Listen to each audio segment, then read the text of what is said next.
दशरथा दशरथा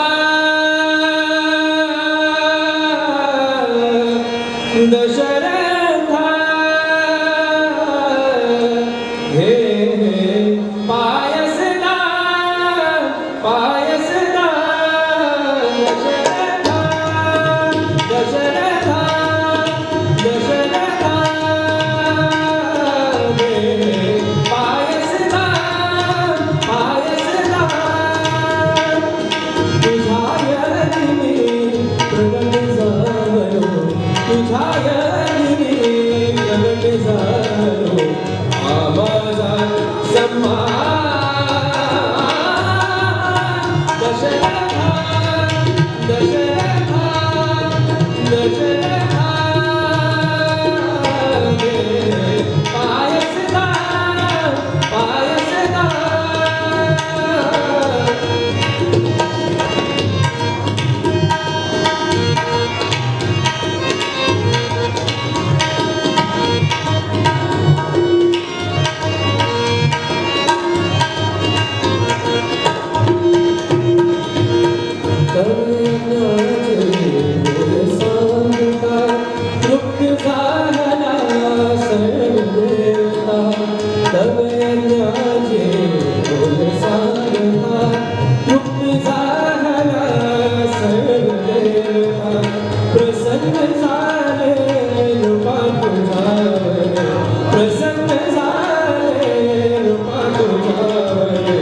श्री विष्णु भगवान दशरथा दशरथा दशरथा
पायसदा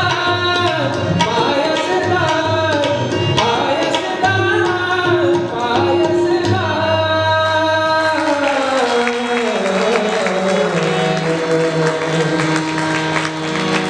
या यज्ञाचा प्रसाद म्हणजेच पायसाच्या सेवनाने तिन्ही राण्या गर्भवती झाल्या. कौशल्येला श्रीराम, सुमित्रेला लक्ष्मण आणि शत्रुघ्न, कैकेयीला भरत असे 4 पुत्र झाले. संपूर्ण नगरजनांचा आनंद नुसता भरून ओसंडत गेला. जी मुले हळूहळू मोठी झाली. श्रीरामाचे स्वयंवर झाले आणि आता दशरथाने सर्वात थोरले म्हणून श्रीरामाचा राज्याभिषेक करण्याचे ठरवले. पण नियतीला हे काही मान्य नव्हतं.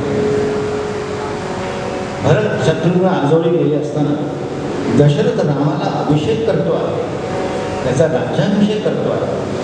त्या अर्थी त्यातला हेतू शुद्ध नाही.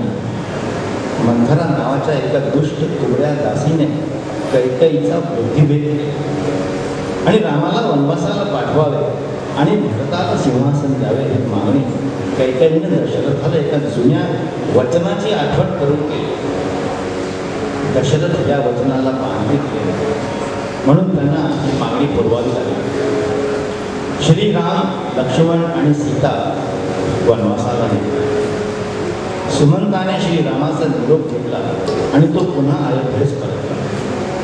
इकडे दशरथांची अवस्था पुत्रवियोगाने खूपच खालावली आणि त्यातच त्यांचा स्वर्गवास झाला. श्रीरामाच्या वियोगाने ढकाल झालेल्या अयोध्येवर आणखीन एक दुःखाचा नंबर कोसळला. आजोळाहून परत आलेल्या भरताला जेव्हा हा सगळा प्रकार कळला तेव्हा त्याने आपल्या आईला माता नंतो वैरिणी असे संबोधले आणि तापसवेश धारण करून तो श्रीरामांच्या भेटीस निघाला. पितृनिधनाची वार्ता त्याने श्रीरामांना सांगितली. अक्षरशः वेड्यासारखी त्याने श्रीरामांच्या चरणांना मिठी घातली. तेव्हा सर्वज्ञ श्रीराम भरताला म्हणाले, दैव दुःखे दोष पराधीन आहे जगते पुत्र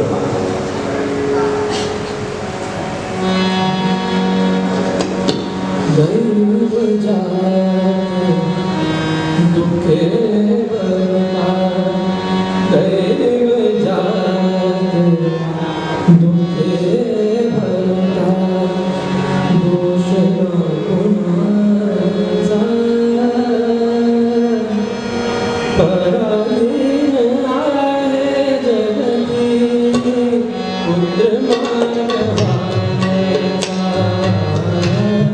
दोष न कुणाचा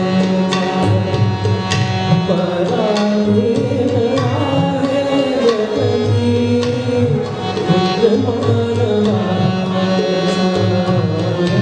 दोष न कुणाचा.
काय शोक करिसी रे